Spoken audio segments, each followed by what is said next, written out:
Joining us for more on the consortium is from the colleges is Dr. Sandra Stone, the Regional Chancellor for USF Sarasota Manatee, Dr.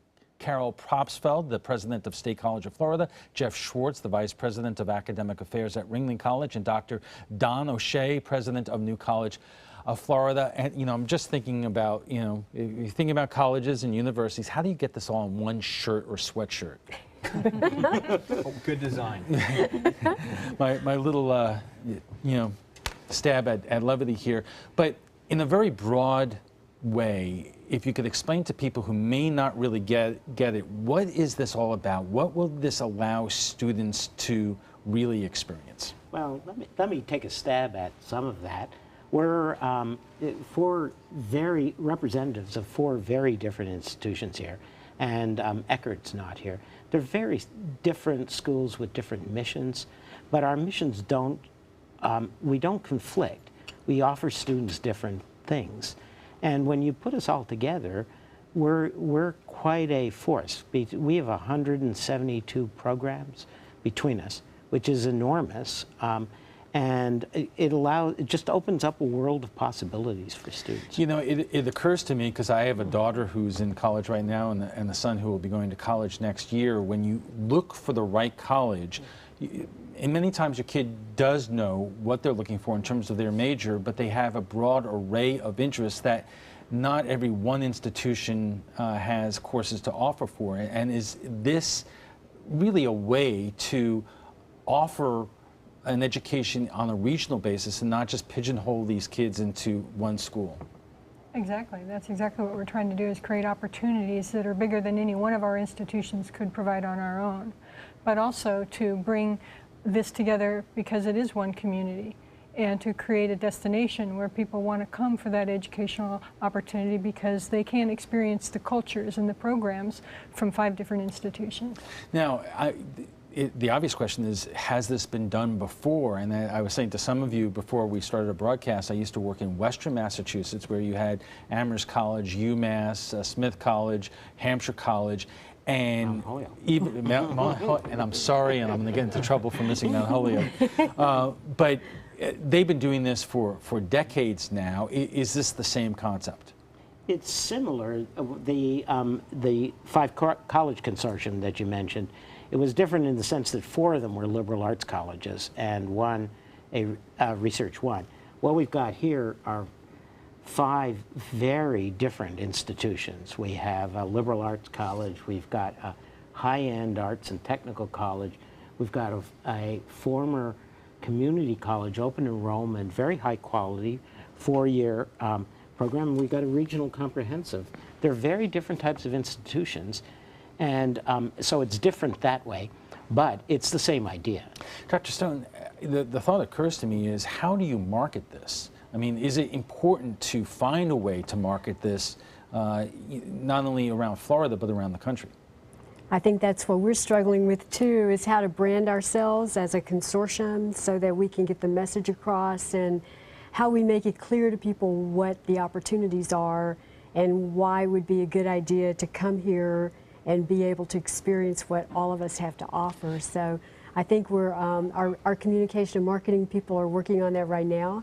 And but I think for students it's exciting to just be able to say you can supplement what your primary degree area is with some things that complement that from other different institutions. So Ringling art students can come to our institution and take a business class, for example. Why don't we take a quick break? We'll have more to discuss. If you're just joining us, we're discussing the consortium of colleges with Dr. Sandra Stone, the Regional Chancellor for USF Sarasota Manatee, Dr. Carol Propsfeld, the President of State College of Florida, Jeff Schwartz, Vice President of Academic Affairs at Ringling College, and Dr. Don O'Shea, President of New College of Florida. Let's talk a little bit about the obstacles and challenges of doing this, because one could imagine you have a number of different institutions here with different standards, different cost structures, different faculty. What has been the biggest challenge or obstacle to doing this? Well, for us, I think the issue around cost and payment for service, because we're just structured very differently from the other institutions. we are part of a larger University of South Florida system, so our financial systems are tied into a larger system, and we don't have quite the flexibility that everyone else does, but we're working through it. So what do you do about that? Because among the questions that I'm just thinking, if you're a parent at home and you're saying, listen, I spend more money to send my kid to one school, and now they're going to classes, or there are kids from another school that's cost less money coming into their class, and they may have a problem with that. Yeah, we found that it's more positive actually for the students. The experiences they're having and sharing is exciting to them, and it's not a huge number as we've talked about. So it actually does increase the quality of the experience, which I think is the real benefit, cost-wise or not. Students aren't paying more for the experience; they're getting an opportunity they wouldn't otherwise. So even for a school like ours, which might cost more in tuition dollars, the ability to go elsewhere, to experience things they wouldn't get otherwise, adds value that we couldn't give them in our own institution. What about faculty? Have there been any objections or questions from faculty?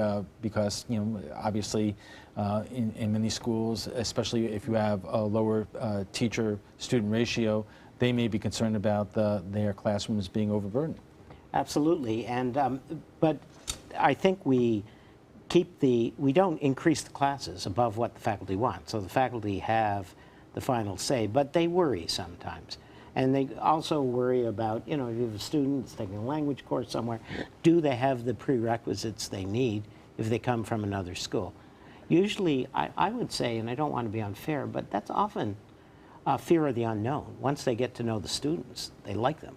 They like students wherever they're from, and somebody that's willing to, faculty, and somebody that's willing to take a course off campus already has a lot of get up and go. Yeah, they're coming there because they want to be there, the student, right? So. For our classes, for instance, that we've opened up to the group, there are classes that don't have a prerequisite, that allow the students to be successful, to explore things they wouldn't have otherwise. And they want to be there because they've chosen that option. And that makes them a great student. I would also say with challenge comes opportunity. And the opportunity has been for us to create opportunities for our faculty to collaborate. So across institutions, we're working on creating even more of those opportunities. We have an event coming up on October 7th where all of our new faculty that collectively we've hired in the last year will be coming together to get to know one another, talk about what they can do collaboratively for students across all of our institutions. What about when it comes to academic rigor? Because obviously some schools are more rigorous, require better test scores and GPA to get into. And now you're kind of mixing the pot, and so if you have students who are coming from another institution that may be a little less rigorous, or is there any concern about either whether it's from faculty or the administration about those students' ability to be successful in those courses? I think we decided in our discussion about how we're going to handle this cross-registration is that it's home court rule. So you have to meet the requirements to get into that class, and you have to compete at the same level as anybody else in that class. So they have to have met the prerequisites. If there are assigned prerequisites for a course, the student will have had to meet those before they're able to take that particular course. So they should be pretty much on the same level. I also think that the variation in students in a particular school is huge. So while the mean might be somewhere else, there's so much internal variability that you don't really notice it from one to the other. It's the student's motivation. Here's another logistical type question. You're dealing with campuses as far south as Sarasota and Manatee and going all the way up to St. Pete. What has been put into making it, kids being able to, who go to Sarasota to get up to St. Pete or vice versa? How is that being handled, or are students basically on their own? They're on their own. They're on their own. But we've had a discussion as recently as our summit that we had earlier in August. The transportation is something we want to figure out how to solve. How do we create a loop of transportation so students have this access back and forth across these institutions? And while the public transportation system is great, it doesn't necessarily just serve our institutions. So to make it real viable for students, we need to figure that part out. I think Go ahead. I think also, you use the example of St. Pete, which is Eckerd. That's the outlier. The rest of us are within 2.5 miles of one another. We're neighbors in many cases. So that's easier. And then the stuff that we do with Eckerd, we have a student up there taking Japanese. you've got a student down here from there taking Chinese. That's the sort of thing they can work out. They can do some of that. They can do some of that with organized sort of classes after class. So Right. What about on a social basis? Is there an attempt to create an environment where this is a large academic community, or are students likely just if you go to Eckerd or you go to USF or a new college, that you're still going to be in your own environment, or or are you going to market this to kids as a way of really branching up beyond just your campus? We've been working to expand that so it really is a collective group of students. As we said, over 13,000 students collectively. So the Ringley Underground at the Ringley Museum is an event we had was held last week, where students were invited, kind of a welcome back, so that they can begin to recognize each other, know where they are in school, maybe each other in classes, and begin to build a bigger community, which is a big value for all of us, faculty as well, students as well. Destination, not just one school, but this huge group of opportunity that everybody benefits from. yeah, Have there been any hurdles with the state in terms of when the state sees a number of different colleges and universities do this in terms of any kind of concern or in the world of accreditation? I mean, is that a factor that you've had to explain or prepare for? Well, accreditation, the class is for credit. The institution has to decide that it will take that credit. So it's much like study abroad, which is, so that's how we handle that. It's not the consortium taking classes, teaching classes. So that would be tougher to accredit the whole consortium. But each of the institutions is separately accredited, and we want it to remain that way. And Each student enrolls in the school they're attending for that class, and the credit's issued by that school and goes back to that student's school. So it's Is not this an being issue. attempted anyplace else in Florida? This model similar to ours, I don't believe it is. Yeah.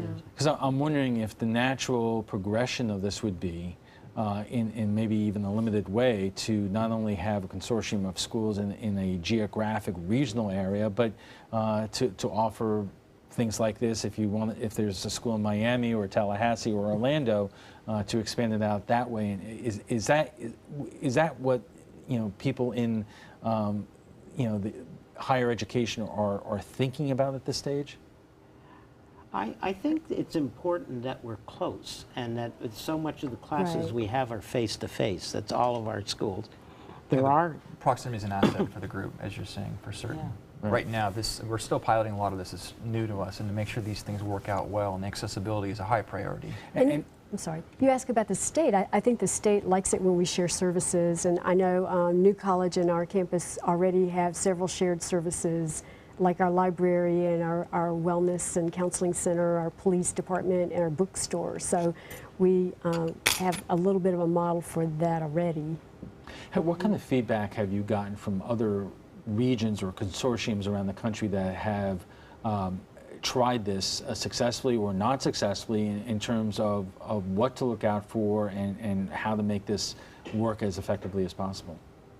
I think some of the feedback that I've gotten is really around some of those things that we're doing that are beyond the cross-registration of students. It's about how we share resources in regards to emergency preparedness for disasters. For the storm that we just had a couple of years ago, how can we support each other in that to make sure that we're taking care of our facilities and our students? And so there's a lot of interest in that, how we can mutually support each other from cost savings perspective, sharing knowledge, sharing curriculum. From that perspective, I think that the calls that I've received have been very positive and wanting to know what have we been able to accomplish and what tips could we give them to help them do the same. Okay, let's leave it there for a moment. We'll have final thoughts with our guests in a moment, but when we return, we'll have a full look at our weather forecast. Welcome back. We're discussing the new consortium of colleges on the Creative Coast with our roundtable. And one question that popped up to me, Jeff, is that any company, any institution, you have different IT systems, everything works differently. Is that something that you have to overcome?